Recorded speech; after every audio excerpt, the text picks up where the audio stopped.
Authority of India, as this is in Santa Cruz Airport's funnel area.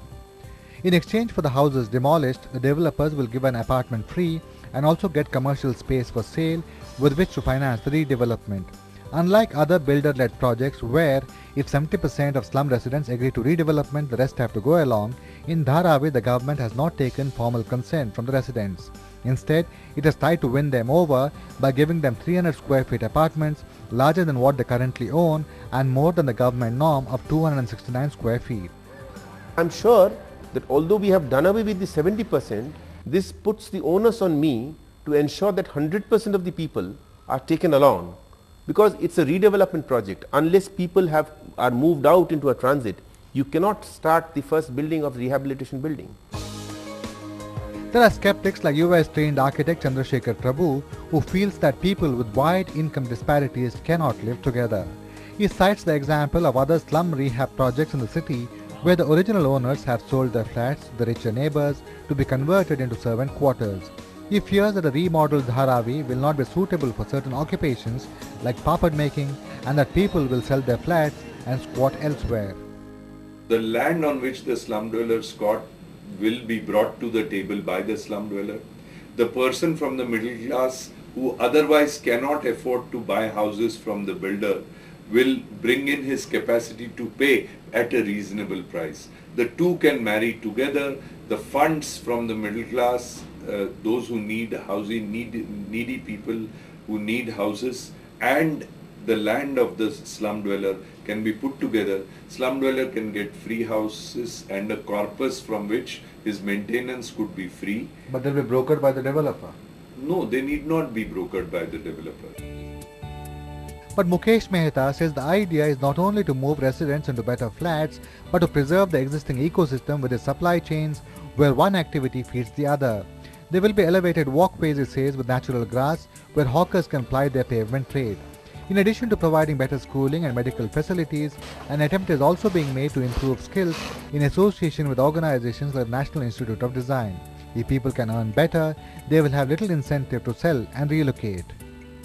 First of all, there's so much workspace and it's very close to wherever they are living. For example, the ground floor would be workspace, but on the second or the third or the 10th floor, the slum dwellers could be living.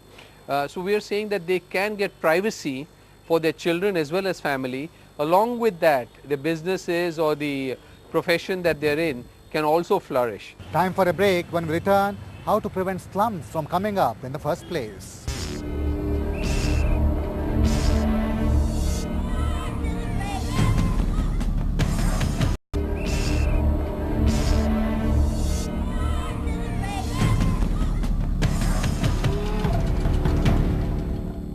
Welcome back to State of Our Cities and to this episode on housing the urban poor. One of the things that Gautam Chatterjee, the Mahada official in charge of Dharavi redevelopment, did differently was involve civil society groups. As a result, NGOs like Sheila Patel's Spark have shed the initial opposition to the project. Spark was an NGO that was involved in the rehabilitation of 18,000 families that lived along Mumbai's railway tracks when the suburban train system was expanded. It wanted a survey of households and changes in bid documents among other things. It also formed a group of citizens concerned about Dharavi to study ideas that have worked. This has no doubt delayed execution of the project, but it has all been for the good because falling property prices in the meantime have injected a greater sense of realism. It would have been devastating if the project had already started and then there were money shortages. Just imagine what would have happened to the lives of all these people who are already taking a risk in allowing somebody to break their homes, now having to deal with the possibility that they can't return to the place where they were staying because the houses were demolished. After a decade of tortuous negotiations, the Dharavi project is finally getting ready to being executed. But with elections approaching, politicians could complicate matters.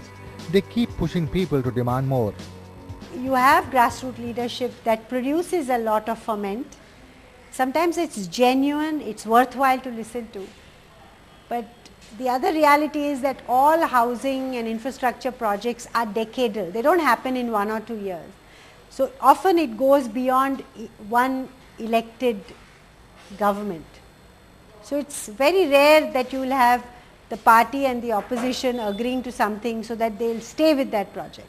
Towards the end of February, shortlisted Dharavi redevelopers made a presentation of their plans. After technical evaluation, commercial bids will be invited and the project should get off the ground by the end of this calendar. But that won't be the end of the chapter for the nation, because of greater concern is how to prevent slums from coming up in the first place. The slump in the housing market has made private developers like DLF talk about affordable housing, though the very poor might not agree with the criterion of affordability. Partner them in bringing down cost by providing cheap land. Regulations and zoning laws could also be modified to incentivize mixed income housing, where the relatively well-off could cross-subsidize those that are not. The Indira Awas Yojana has achieved its target of 60 lakh houses for the rural poor ahead of the deadline set. There is need for a similar scheme for the urban poor, which could mesh with the 5% interest subsidy that the government is providing for loans up to 1 lakh rupees for non-taxpayers. Now a non-income taxpayer, that is a person who gets less than 1,50,000, first of all his access is restricted. He doesn't get housing loan that easily, and even if he does, he probably pay a higher interest rate, and then he gets no concession. So in effect, for people like us, our post-tax home loan interest rate, post-tax EMI is actually lower than for our driver, for instance, if he takes loan. So this is clearly inequitable.